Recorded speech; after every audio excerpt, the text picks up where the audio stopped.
रघुनाथ जी के मंदिर पर हमला हुआ, इस देश के अंदर किसी का घर नहीं जलाया गया था।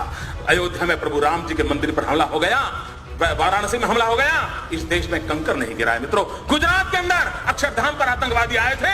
मित्रों, गुजरात ने बंद रखा था, लेकिन गुजरात में अक्षरधाम के बाद एक कंकर तक नहीं पड़ा है। लेकिन कुछ लोग हैं इन चीजों को भूल जाना चाहते, सच्चाई को उजागर करने की उनकी हिम्मत नहीं है मित्रों, और इसलिए झूठी बातों को लेकर के हिंदुस्तान की जनता को गुमराह करने में लगे हुए। और मित्रों, कैसी हरकतें हो रही हैं। आतंकवाद ऐसे नहीं बढ़ रहा है। आतंकवादियों के हौसले उतने बुलंद नहीं है जितने कि हम जितने रास्ते तैयार कर देते हैं जो आतंकवादियों को चलने काम आ रहे हैं। मुझे बताइए, गुजरात के अंदर एक इशरत जहान नाम की लड़की को, आतंकवादी लड़की को, हमारी पुलिस के साथ एनकाउंटर हो गया। अब उसको मार गिराया। आपको मालूम होगा वो दिन याद कीजिए, सारे दुनिया के 5 स्टार एक्टिविस्ट मोदी पर टूट पड़े थे साहब कि एक नौजवान लड़की को मार दिया, निर्दोष लड़की को मार दिया, गोली से भून दिया।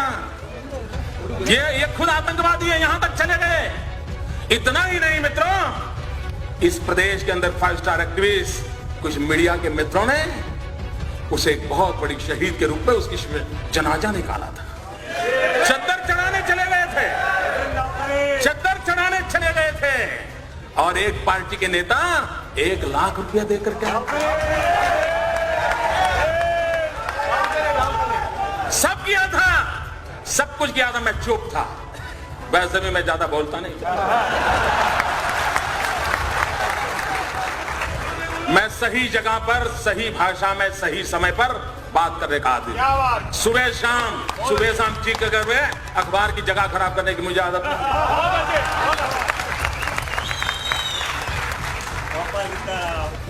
2 प्रकार के नेता होते हैं दोस्तों। कुछ नेता हैं जिनको सिद्धि में विश्वास है, कुछ नेता हैं जिनको प्रसिद्धि में विश्वास है। और जब 3 दिन के बाद ग्वाजा टाइम्स, जो लश्कर ए तौयबा का एक मुखपत्र है, उसने एक आर्टिकल लिखा, पाकिस्तान में आर्टिकल छपा कि हमें शान से गौरव हो रहा है कि इशरत जहान जैसे एक लड़की ने हमारे मकसद को पूरा करने के लिए अपने आप को बलि चढ़ा दिया। जब पाकिस्तान में, तब जाकर के चुप हो गए। फिर पता नहीं उनके वो रिकॉर्ड की वो कैमरा वाली चीजें कहां चली गई, वो चद्दर चढ़ाने वाले कहां चले गए, सारा खो गए। चुप है, 2 साल, इतने साल हो गए चुप है, कोई पूछने वाला नहीं उनको। अगर मैंने ऐसी गलती की होती तो साहब मेरे बाल नोच लेते, मेरे बाल नोच लेते। इशरत जहान, मित्रों, अभी एक टीवी वाला बता रहा था कि किसी ने किसी लड़की को बम रखते देखा। मैं नहीं जानता वो सत्य क्या है। लड़कियों का उपयोग हुआ था।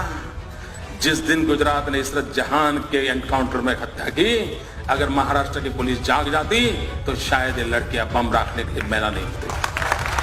लेकिन आपको परेशानी है, आपको निर्णय करने नहीं है, आप डरते हो। मित्रों, ये घटनाएं होती है जब ऐसी बयानबाजी होती है, इस प्रकार के जनाजे निकाले जाते हैं, चद्दरें उड़ाई जाती हैं, 1-1 लाख रुपया चढ़ाए जाते हैं, तब जाकर के आतंकवादियों का हौसला बुलंद हो जाता है कि यार कुछ तो अपने रिश्तेदार यहां हैं, अपना काम चल जाएगा। हो गया। क्यों देश को गुमराह कर रहे हो? और मैं देश के बुद्धिजीवियों को कहना चाहता हूं, क्या यह गुनाह नहीं है देश के साथ?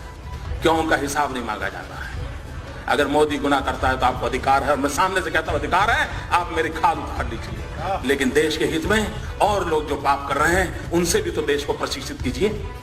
कई दायित्व तो नहीं है हमारा? मैं इन कलम के धनियों को कहना चाहता हूं, देश की ये मांग है। मित्रों, अभी आसाम के चुनाव हुए, आसाम के चुनाव के अंदर जिसने आसाम को लहूलुहान कर दिया वो उल्फा ओपनली कांग्रेस पार्टी को चुनाव जिताने के लिए समर्थन में मैदान में था। उल्फा जो आतंकवादी एक्टिविटी करता है, जो निर्दोषों को मारता है, किडनैप करता है, आप उसको चुनाव के अंदर आपका राजनीतिक फायदा हो रहा है, इसलिए उसका आप किस मुंह से आतंकवाद के खिलाफ लड़ोगे?